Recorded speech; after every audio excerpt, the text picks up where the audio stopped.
Hola! Hades!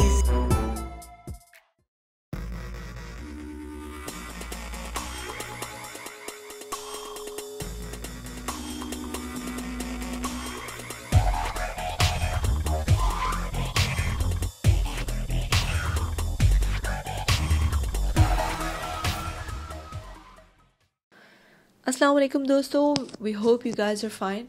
दोस्तों, आज की वीडियो कुछ उन छोटी स्टोरीज़ के बारे में है जो लोगों के साथ पेश आए हुए वाक़यात हैं। अब आप इनको पैरानॉर्मल एक्टिविटीज़ कहें या पुरस्कार वाक़यात, ये मैं आप पर छोड़ती हूँ। दोस्तों, ये स्टोरी कुछ इस तरह से है। जब मैं 10 साल की थी तो मैं और मेरी फैमिली अपने अब्बू के साथ एक होटल पर स्टे पर गए थे। वो होटल नूर महल के नाम से मशहूर है। ये नूर महल होटल बहावलपुर में वाक़या है, जिसके पीछे एक ग्रेवयार्ड था, जिसकी वजह से वहाँ की क्वीन ने वहाँ रहने से भी इनकार किया था। ये सब बातें हम लोगों को उस वक्त मालूम नहीं थी।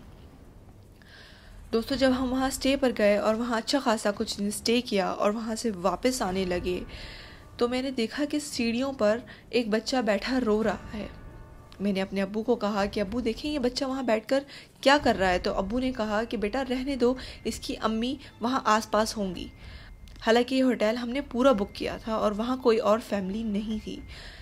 तो जब हम वापस जाने लगे और कार में बैठने लगे तो मैंने देखा ये वहाँ बच्चा खड़ा हुआ हंस रहा है और मुझे बाय कह रहा है।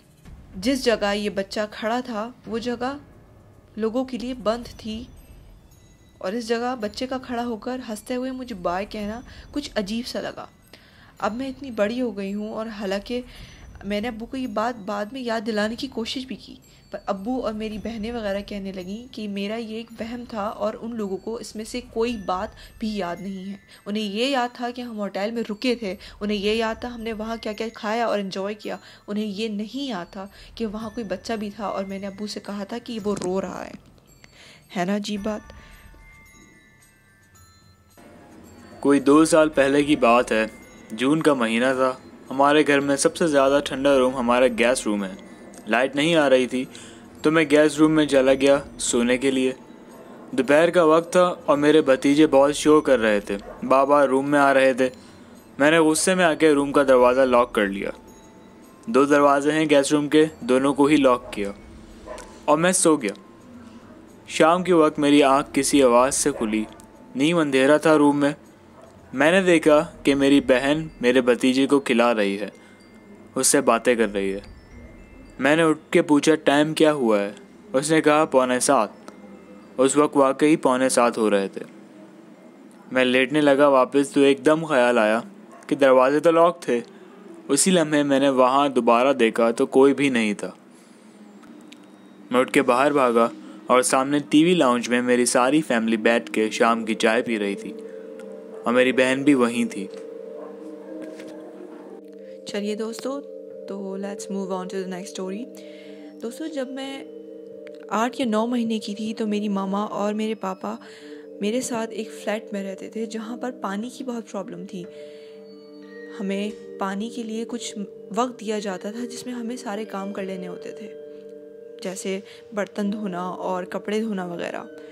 पानी हमारा कुछ वक्त तक के लिए आता था, जैसे कि आधा घंटा या 1 घंटा। तो मेरी अम्मी मुझे बेड पर लेटाकर अपने काम निपटाया करती थी। एक दिन मेरी अम्मी मुझे बेड पर लिटाकर दोनों तरफ बैठ के तकिए लगाकर बर्तन धोने गईं, क्योंकि पानी का वक्त बहुत कम था और मैं रो रही थी तो उन्होंने मेरी तरफ ध्यान नहीं दिया। वो बार बार मुझे किचन से झाँक कर देख लिया करती थी कि मैं कहीं बेड से गिर तो नहीं गई, कहीं मैं बेड के किसी कोने पर तो नहीं पहुंच गई। मैं क्रॉल करके बेड के हर कोने पर या हर तरफ पहुंच जाया करती थी। तो उस वक्त मैं रो रही थी, पानी का वक्त बहुत कम था, मैं रो रही थी, इसलिए अम्मी ने मुझ पर ध्यान नहीं दिया। फिर उन्होंने जब खिड़की से झाँका तो मुझे देखा कि मैं बेड के एक कोने पर पहुंच गई हूँ।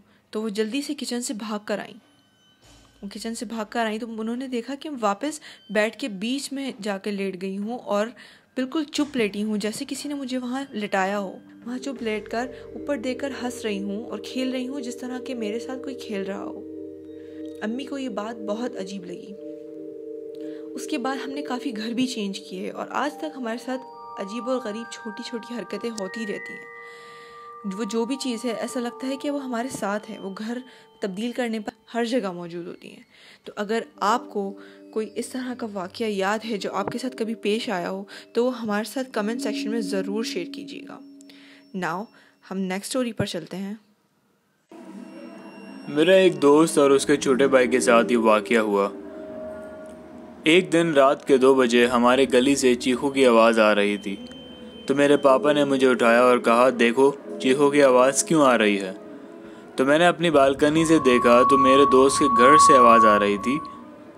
2-3 दिन गुजर गए पर मेरा दोस्त नज़र नहीं आया। तो मैं उसको बुलाने अपने दोस्त के साथ जा रहा था। तो मेरे दोस्त ने पूछा, किधर जा रहा है। मैंने कहा कि अली को बुलाने जा रहा हूँ। बाय द वे उस लड़के का नाम अली है और उसके छोटे भाई का नाम हुसैन है। मेरे दोस्त ने मुझसे कहा, उसे ना बुलाना। मैंने पूछा क्यों। तो उसने बताया कि उसके छोटे भाई के ऊपर काला जादू हुआ था। वो एक बूढ़े आदमी की आवाज़ में बात कर रहा था और उसको घर के 5-6 आदमियों ने पकड़ा हुआ था और वो अभी भी 1 फीट हवा में था। और पता नहीं कैसे अली को वो जिन नज़र आ रहा था। उसको अपना भाई नज़र नहीं आ रहा था, इंस्टेड उसको सिर्फ जिन नज़र आ रहा था। अली ने इवन अपने ही भाई को हैमर उठा के मार दिया, पर बाकियों ने उसके छोटे भाई को बचा लिया। 3 बजे तक आलिम आया तो उस बच्चे को कंट्रोल किया। उस आमिल ने बताया कि उनकी स्टेप मदर ने उन पर काला जादू करवाया था। और ये बात बताना भूल गए कि हुसैन अपनी आवाज़ में जब बोल रहा था तो कह रहा था, मुझे मार रहा है। फिर उसने अपनी आवाज़ में कहा कि ये मेरा दिल नोच रहा है। तो जब वो ठीक हुआ तो जब उसकी जैकेट उतरी, उसने जिधर जिधर कहा था उधर निशान थे।